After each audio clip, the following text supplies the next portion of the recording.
Hello दोस्तों, आज हम लोग पढ़ेंगे सिंपल एपिथेलियम टिश्यू के टाइप्स को पढ़ेंगे। अगले वीडियो में हमने सिंपल स्क्वामस एपिथेलियम टिश्यू को कवर कर लिया था। सिंपल एपिथेलियम टिश्यू को हमने 3 पार्ट में डिवाइड किया था।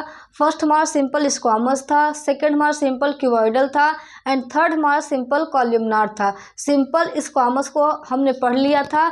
आज इस वीडियो में हम सिंपल क्यूबॉइडल से स्टार्ट करेंगे। तो देखिए हमारा टॉपिक है क्या, सिंपल क्यूबॉइडल एपिथेलियम टिश्यू। तो क्यूबॉइडल से जैसे हम समझ पा रहे हैं कि इसका सेल्स का जो आकार होगा, शेप होगा, वो कैसा होगा, क्यूब लाइक होगा। तो देखिए ये जो सेल्स है इसका जो आकार है, शेप है, वो कैसा है, क्यूब लाइक सेल है। और इसका जो न्यूक्लियस है, ये देखिए न्यूक्लियस जो है वो कैसा शेप दिख रहा है, राउंड दिख रहा है। तो न्यूक्लियस हमारा क्या होता है, राउंड होता है। इन द सेंटर, सेंटर पर होता है, बीच में होता है। तो न्यूक्लियस हमारा राउंड होता है और सेंटर में पाया जाता है। अब इसको भी हम 3 टाइप्स में डिवाइड करेंगे। जो फ्री सरफेस एरिया होगा उसके आकार पे, उसके आधार पे हम इसे भी 3 टाइप्स में डिवाइड करेंगे। तो देखिए सिंपल क्यूबॉइडल एपिथेलियम टिश्यू को भी हमने 3 टाइप्स में डिवाइड किया। पहला हमारा सिंपल क्यूबॉइडल। सिंपल क्यूबॉइडल का जो शेप होता है सेम यही इसी तरीके से होता है। तो ये पाया जाता है हमारा follicular cells of thyroid follicle. जो थायराइड ग्लैंड होती है, थायराइड ग्लैंड में जो फॉलिकल्स होते हैं उनका जो शेप होता है वो सिंपल क्यूबॉइडल के आकार का होता है। सेकेंड हमारा है ब्रश बॉर्डर। देखिए brush border cuboidal epithelium tissue का क्या होता है, ये जो फ्री सरफेस एरिया होता है यही आकार रहेगा, बट ये जो हमारा फ्री सरफेस एरिया होगा वो क्या होगा, माइक्रोविलाई में, फिंगर लाइक प्रोजेक्शन में क्या हो जाता है, कन्वर्ट हो जाता है। फिंगर लाइक प्रोजेक्शन को हम नाम देते हैं माइक्रोविलाई। माइक्रोविलाई क्या करता है, increase surface area for absorption. तो जो हमारा ये माइक्रोविलाई है, जो free surface area finger like projection में कन्वर्ट हो गया, उसे हम नाम दिए माइक्रोविलाई। माइक्रोविलाई क्या करता है, सरफेस एरिया को इंक्रीज कर देता है, बढ़ा देता है, ताकि ज़्यादा से ज़्यादा एब्जॉर्प्शन हो सके।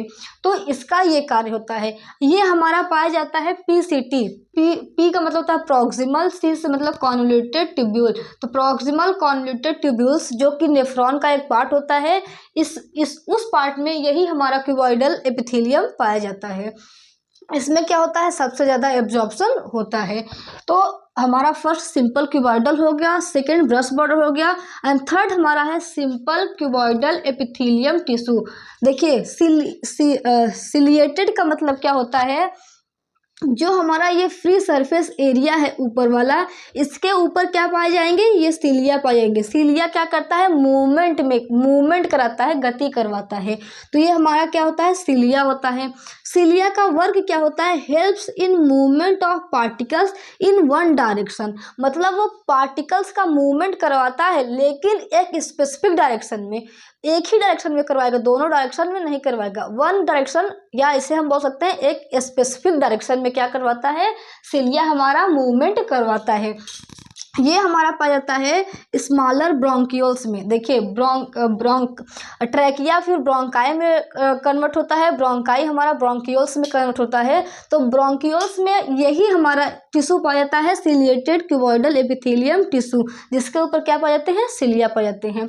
तो हमने सिंपल एपिथेलियम टिश्यू को 3 पार्ट में डिवाइड किया था। फर्स्ट हमारा सिंपल स्क्वामस था, जो कि हमने अगले वीडियो में पढ़ लिया था। अब हमारा सिंपल क्यूबॉइडल एंड थर्ड हमारा क्या है, सिंपल कॉलमनार। देखिए सिंपल कॉलमनार एपिथेलियम टिश्यू में क्या होगा, जो हमारे सेल्स होंगे वो कैसे होंगे, सिलेंडर आकार के होंगे और लॉन्ग होंगे। देखिए ये जो सेल्स हैं इनकी आकृति कैसी है, लॉन्ग है। सेल्स आर टाल, मतलब लंबे लंबे हैं, एंड सिलेंडर के आकृति के हैं। अब देखिए इनका न्यूक्लियस क्या होता है, बेसमेंट मेम्ब्रेन के क्या होता है, पास में होता है, toward the basement membrane. And इस जो न्यूक्लियस होता है उसका भी शेप कैसा होता है, थोड़ा सा इलोंगेटेड हो जाता है। देखिए इसका क्या था, राउंड था, इसका कैसा है, इलोंगेटेड है। तो जो इसका न्यूक्लियस होता है वो कैसा होता है, इलोंगेटेड रहता है। तो सेल्स आर टाल एंड सिलेंडर, और न्यूक्लियस क्या है, इलोंगेटेड है and toward the basement membrane, क्योंकि जो हमारा एपिथेलियम टिश्यू होता है वो हमेशा किस पे रेस्ट करता है, बेसमेंट मेम्ब्रेन पर ही रेस्ट करता है। अब हम इसको भी 3 टाइप्स में डिवाइड करेंगे, ये फ्री सरफेस एरिया के अकॉर्डिंग ही। तो फर्स्ट हमारा सिंपल कॉलमनार की यही डायग्राम होता है, यही आकृति होती है, और ये पाया जाता है हमारा गैस्ट्रोइंटेस्टिनल ट्रैक्ट में, ये पाया जाता है, जिसका एग्जाम्पल हमारा क्या है, स्टमक में ये पाया जाता है। सेकेंड हमारा होता है ब्रश बॉर्डर्ड का मतलब देखिए, इसमें भी ब्रश बॉर्डर पाया जा रहा है, इसमें भी पाया जा रहा है, बस जो इसमें इसका जो आकार था वो क्यूब लाइक सेल था, इसमें जो आकार होगा वो कैसा होगा, इलोंगेटेड होगा। तो ये जो फ्री सरफेस एरिया होता है हमारा, वो फिंगर लाइक प्रोजेक्शन में क्या होता है, कन्वर्ट हो जाता है, जिसे हम नाम देते हैं माइक्रोविलाई का फंक्शन हमने यहीं पर बताया था कि ये क्या करता है, सरफेस एरिया को बढ़ा देता है ताकि ज़्यादा से ज़्यादा एब्जॉर्प्शन हो सके। तो ये यहाँ पर भी यही कार्य है। तो ये हमारा पाया जाता है इंटेस्टाइन, हमारे आंत में, छोटी आंत में, स्मॉल इंटेस्टाइन में ये क्या होता है, पाया जाता है। स्मॉल इंटेस्टाइन में हमारा brush bordered columnar epithelium tissue पाया जाता है। थर्ड हमारा होता है सिलिएटेड।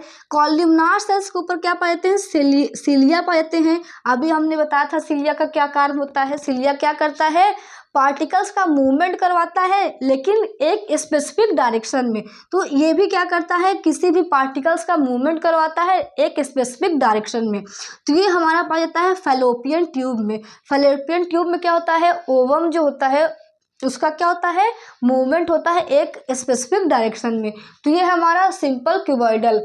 सिंपल स्क्वामस में की आकृति क्या होती है, उसकी आकृति होती है, उसका जो न्यूक्लियस होता है वो फ्लैट होता है, उसकी बाउंड्रीज इरेगुलर होती है, ऐसा लगता है कि वो टाइल्स लाइक, जिसे हम पेवमेंट एपिथेलियम भी कहते हैं। उसको भी कई टाइप्स में डिवाइड किया गया। तो ये हमारा सिंपल क्यूबॉइडल हो गया, सिंपल कॉलमनार हो गया, और सिंपल स्क्वामस को हमने अगले ही वीडियो में समझ लिया था। तो आई होप आपको सिंपल एपिथेलियम टिश्यू के जो टाइप्स हैं वो भी समझ में आया होगा, और सारी चीज़ें क्लियर हुई होंगी, और एग्जाम्पल भी लर्न हुआ होगा। तो धन्यवाद।